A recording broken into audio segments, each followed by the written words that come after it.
God, double honor and respect to our beloved parents in the Lord. We will never forget the blessed preachings and teachings of our dearly beloved Honorable Pastor Willis Swaddle, Medadent and Prophet of a loving God, our beloved Assistant Pastor Lina C. Almeda. Greetings to their beloved children, to the whole beloved Almeda family, sa ating pong ordained preachers and their family. To all of you, mga minamahal, sa lahat ng beloved workers, beloved brethren, sa mga bisita na narito ngayon, kayo po ay welcome sa gawain ng ating mahal na Bahay Jesus. Everybody shout, praise the Lord!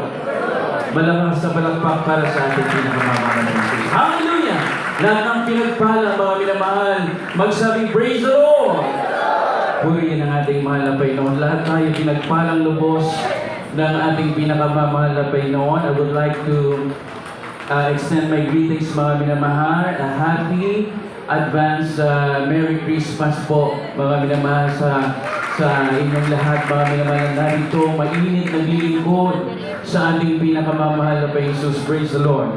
Ang ating title, mga minamahal, is The Power of Blessing. Amen. The power of blessing. Praise the Lord. Mga minamahal, tayong lubos pinagpala ng ating pinakamamahal na Jesus. Hindi lang, mga minamahal, sa financial. Amen. Hindi lang sa physical, bagkus, mga minamahal, doon higit sa lahat sa spiritual na pagpapala mula sa ating pinakamamahal na Panginoon. Sapagkat nandyan man mga bagay na yan, kung ikay malayo sa ating mahal na Panginoon, ito'y mababaliwala, mga minamahal. Amen. Magiging walang halaga ang iyong buhay, mga minamahal. Amen. Kung wala yung pagpapalang spiritual. Amen. This is the greatest blessing. Amen. Na iyong makakamtan, mga minamahal, yung makilala mo si Kristo, totoong buhay, kumikilos sa iyong buhay, mga minamahal, binago kang lubos ng ating mahal na Panginoon. Amen.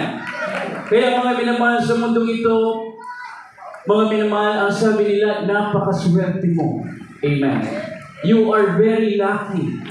Amen. Sa totoong Kristiyano, mga minamahal, we are not lucky. Amen. We are blessed, mga minamahal, among the blessed. Tayo po ay pinagpala ng mga Panginoon. We are blessed, mga minamahal, sapagkat there's a difference between lucky. Amen. Yung ikaw ay, mga minamahal, ay tinatawag na lucky, mga minamahal. It is based, mga minamahal, in chances. Amen. Yung ating paglilingkod na to, mga minamahal, is not by chance. Amen. Hindi ito swertihan. Amen. Na magkita tayo dun sa langit, napakaswerte mo. Sabi gano'n, mga minamahal. Napakaswerte mo, nandito ka sa langit. No. It is appointed by God, mga minamahal. Ang sabi, it is an intentional goodness of our loving God. Ika'y pinili ng mahal na Panginoon. Amen. Kaya mga minamahal, ang tamang salita ng isang Kristiyano is that you are lucky. You are blessed, mga minamahal. Amen. Palakpakan natin ang ating mahal na Panginoon. When we say you are blessed, mga minamahal, it is God-given, God-ordained, God-planned, mga minamahal. It's God's purpose. Amen. Amen. Sapagkat pag ang Diyos pala ang nagpala, mga minamahal, walang kaya, mga minamahal, na gumiba, mga minamahal, na salita ng mahal na Panginoon. Alam niya kung sino ang pagpapalain niya. Sa Biblia, alam natin, nababasa natin, mga minamahal, lahat ng gumagawa ng banal na kalooban ng ating mahal na Panginoon. Yun ang pinagpapala ng mahal na Panginoon. Amen.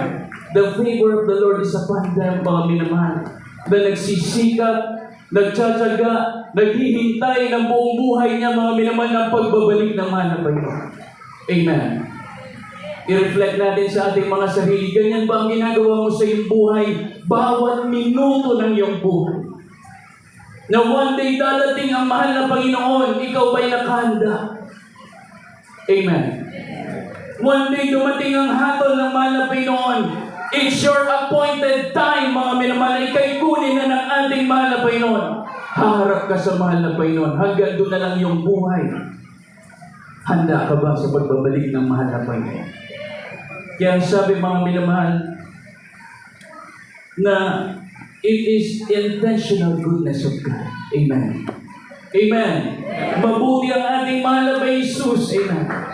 Ang sabi, what God speaks cannot be reverse, mga minamahal.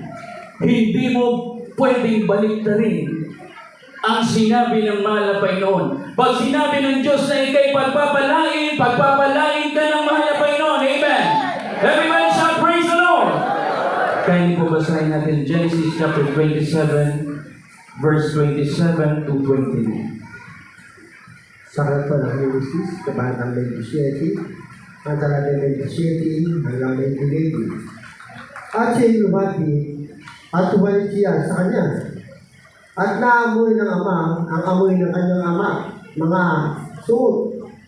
At siya'y binasbasan na sasabi, narito ang amoy ng aking anak, ay gaya ng amoy ng isang parang na pinagpala ng Panginoon.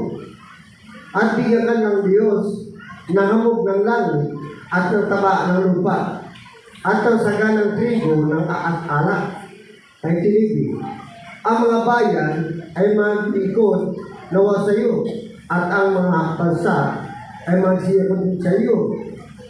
Maging Panginoon ka na nawa ng iyong mga kapatid at magsiyakod sa iyo ang mga anak ng iyong ina.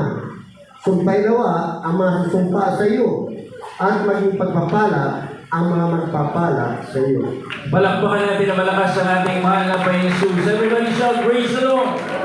Ganito pala ang pinagpala ng mahal na Panginoon sa Biblia, mga minamahal. This is the story of Jacob. Amen. Ang sabi, mga minamahal, na si Jacob ay lumapit sa kanyang mahal na ama na si Isaac. Amen. Si Isaac, mga minamahal, ay malabo na yung kanyang mata. Amen? At siya'y may anak na kambal, si Esau at Jacob. Na si Esau, mga minamahal, ay mas matanda. Unang niluwal, mga minamahal. Kaya siya ang may birthright na dapat, mga minamahal, magmana ng pagpapala. Amen. Subalit, hindi pinahintulot ng mahal na Panginoon. Sapagkat siya'y nasubok ng ating mahal na Panginoon, pinagpalit niya yung kanyang pagiging pangana, yung birthright niya, mga minamahal, kay Jacob sa pamamagitan ng pagkain.